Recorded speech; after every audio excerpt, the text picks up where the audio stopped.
بسم اللہ الرحمن الرحیم۔ دوستو، آج کی کہانی شروع کرنے سے پہلے آپ لوگوں سے گزارش ہے کہ ہمارے اس چینل اردو سٹوریز کو سبسکرائب کر لیں تاکہ ہمارے آنے والی ہر نئی کہانی کا نوٹیفیکیشن آپ کو بر وقت مل سکے۔ تو چلیے شروع کرتے ہیں آج کی کہانی۔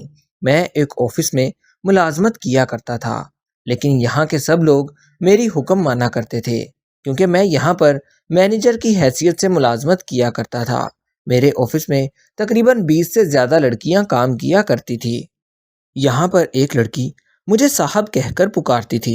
مجھے اس کا صاحب کہنا بہت زیادہ اچھا لگتا تھا۔ جب کبھی میں اکیلا دفتر میں بیٹھا ہوتا، وہ لڑکی میرے دفتر آتی اور مجھے سلام کر کے واپس چلی جاتی۔ مجھے اس لڑکی کا یہ انداز بہت زیادہ اچھا لگتا تھا۔ وہ مجھے بہت سلجھے ہوئے گھر کی لگ رہی تھی۔ جب میں اس کی طرف نظریں اٹھا کر دیکھتا تو وہ میرے دیکھنے سے پہلے ہی واپس چلی جاتی تھی۔ میں نے اکثر اوقات یہ بات نوٹ کی تھی کہ وہ مجھے میرے دفتر کے باہر کھڑے ہو کر دیکھتی رہتی تھی۔ وہ لڑکی بلا کی خوبصورت تھی۔ اس کا لہجہ بہت زیادہ دھیما تھا۔ ایسا لگتا تھا جیسے وہ لڑکی بہت زیادہ سلجھی ہوئی ہو۔ میں بالکل بھی نہیں جانتا تھا کہ وہ لڑکی ایسا کیوں کر رہی ہے۔ پھر مجھے لگا شاید وہ میرے اندر کوئی دلچسپی لیتی ہے، لیکن وہ مجھے اور کچھ نہیں کہتی تھی، بس مجھے دیکھ کر واپس چلی جاتی تھی۔ جیسے جیسے وقت گزرتا جا رہا تھا، وہ میری بہت زیادہ عزت کرتی جا رہی تھی۔ شروع میں میری توجہ کبھی اس کی طرف نہیں گئی تھی، لیکن اب میں بھی اس لڑکی میں دلچسپی لینے لگا تھا۔ جس دن وہ نہ آتی، میرا دن نہیں گزرتا تھا۔ میں ہر وقت اس کا انتظار کرتا رہتا تھا، یہاں تک کہ آفس کے سب لوگوں کو پتہ چل گیا تھا کہ ہمارے بیچ کچھ چل رہا ہے۔ سب لوگ اس عمل کو باقاعدگی سے دیکھ رہے تھے۔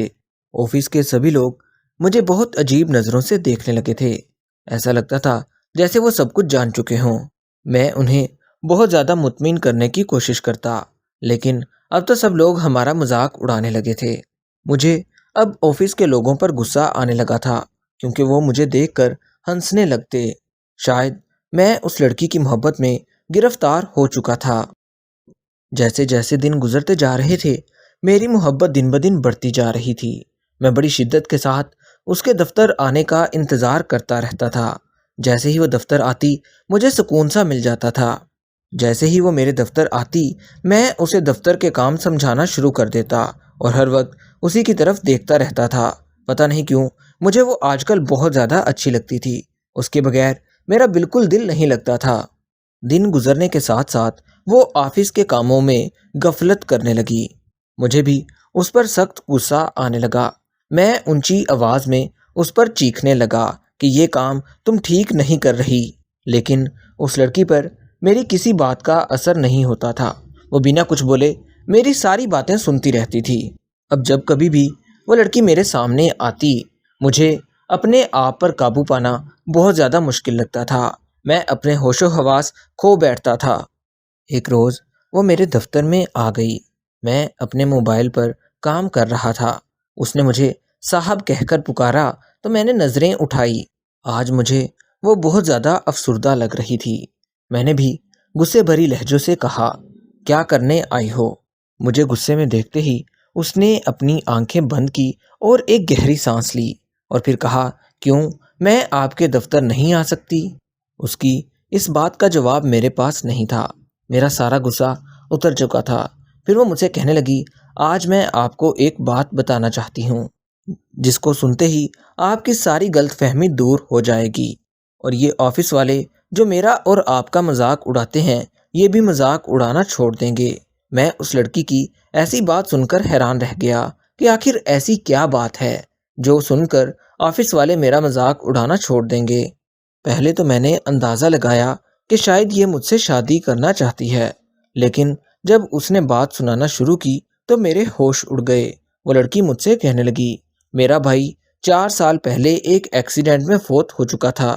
میرا ایک ہی بھائی تھا اور میرا بھائی دیکھنے میں بالکل آپ جیسا لگتا ہے۔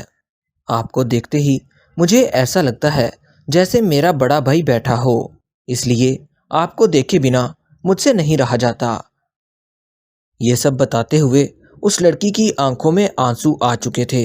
مجھے اس کی تکلیف کا اندازہ ہو رہا تھا۔ وہ اپنے بھائی کو یاد کر رہی تھی۔ اس کی آنکھوں سے مسلسل آنسو بہہ رہے تھے۔ پھر وہ اپنے گھر کی باتیں سنانے لگی کہ وہ ایک غریب گھرانے سے تعلق رکھتی ہے۔ وہ یہ باتیں سناتے ہوئے پھوٹ پھوٹ کر سسکیاں لیتے ہوئے رو رہی تھی۔ اس کی ایسی حالت دیکھ کر مجھے مزید اس پر پیار آ رہا تھا، لیکن اب میں اسے کیا کہہ سکتا تھا، کیونکہ وہ تو مجھے بھائی کہہ کر چلی گئی تھی۔ ساری حقیقت میرے سامنے کھل چکی تھی کہ وہ لڑکی مجھے اتنا زیادہ کیوں دیکھتی تھی۔ اس لڑکی کے الفاظ میرے لیے کسی تماچے سے کم نہ تھے۔ اب میں اس لڑکی سے بالکل بھی نظریں نہیں ملا پا رہا تھا، کیونکہ میں اس لڑکی کے بارے میں کچھ اور ہی سوچ رہا تھا اور اس کے لیے کچھ اور ہی جذبات پیدا کر کے بیٹھا ہوا تھا۔ اس دن کے بعد اس لڑکی نے دفتر آنا بند کر دیا۔ میرے لیے یہ بات بہت زیادہ پریشانی کا باعث بن رہی تھی۔ میں اسے ڈھونڈنے کے لیے نکلا، لیکن مجھے اس کے گھر کا بالکل نہیں پتا تھا کہ وہ کہاں رہتی ہے۔ لوگوں سے پوچھنے پر پتہ چلا کہ وہ کسی دوسرے شہر منتقل ہو چکی ہے۔ مجھے اپنے کیے پر بہت زیادہ شرمندگی ہو رہی تھی، کیونکہ میں نے اس کے ساتھ بالکل اچھا نہیں کیا تھا اور میں اسے برا سمجھتا رہا، حالانکہ وہ تو مجھ میں اپنا بھائی تلاش کر رہی تھی۔ وہ لڑکی مجھے اپنا بھائی سمجھ کر دیکھتی تھی، لیکن میں اسے ہر وقت غلط سمجھتا رہا۔ میرا دل چاہتا تھا کہ میں اس لڑکی کو ڈھونڈوں اور ہر وقت اسے اپنی نظروں کے سامنے رکھوں، کیونکہ مجھے اسے بہت زیادہ محبت ہو چکی تھی، لیکن شاید وہ اب میرے ساتھ مزید نہیں رہنا چاہتی تھی۔ اس لڑکی کے جانے کے بعد مجھے خود سے نفرت ہونے لگی تھی۔ اب میرا آفس کے کسی کام میں دل نہیں لگتا تھا۔ شاید مجھے اس لڑکی کی دی ہوئی سزا مل رہی تھی۔ اس کے بغیر رہنا میرے لیے بہت زیادہ مشکل ہو گیا تھا۔ میں نے فیصلہ کر لیا تھا کہ میں اسے ہر حال میں ڈھونڈ کر رہوں گا۔ کئی روز تک میں اسے ڈھونڈتا رہا، لیکن وہ مجھے نہ ملی۔ اس بات کو تقریباً 6 ماہ گزر چکے تھے۔ ایک روز وہ مجھے بازار میں نظر آئی۔ مجھے دیکھتے ہی اس نے اپنا منہ پھیر لیا۔ میں نے اس سے بات کرنے کی کوشش کی تو اس نے میری کسی بات کا جواب نہیں دیا۔ اس روز مجھے احساس ہوا کہ ہر لڑکی ایک جیسی نہیں ہوتی۔ اس روز مجھے اندازہ ہو چکا تھا کہ دنیا میں بہت سی لڑکیاں اچھی بھی ہیں جو کسی سے دوستی نہیں کرتی۔ میں نے اسی وقت اس لڑکی سے معافی مانگنا شروع کر دی اور کہا کہ میں تمہارے بارے میں بہت غلط سوچتا تھا، لیکن تم بہت اچھی ہو۔ میں اب تمہارے ساتھ شادی کرنا چاہتا ہوں۔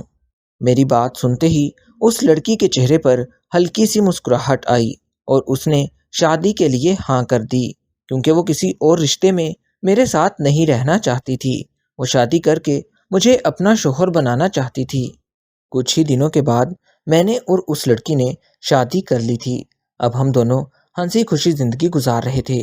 دوستوں، کہانی سنانے کا مقصد یہ ہے کہ کسی کی بھی زندگی کا اندازہ لگانے سے پہلے ہمیں سوچ لینا چاہیے کہ وہ انسان ہمارے بارے میں کیا سوچتا ہے۔ دوستوں، کہانی اچھی لگی ہو تو ہمارے اس چینل اردو سٹوریز کو سبسکرائب کر لیں، تاکہ ہمارے آنے والی ہر نئی کہانی کا نوٹیفیکیشن آپ کو بر وقت مل سکے۔ ہماری ہر کہانی سبق آموز ہوتی ہے۔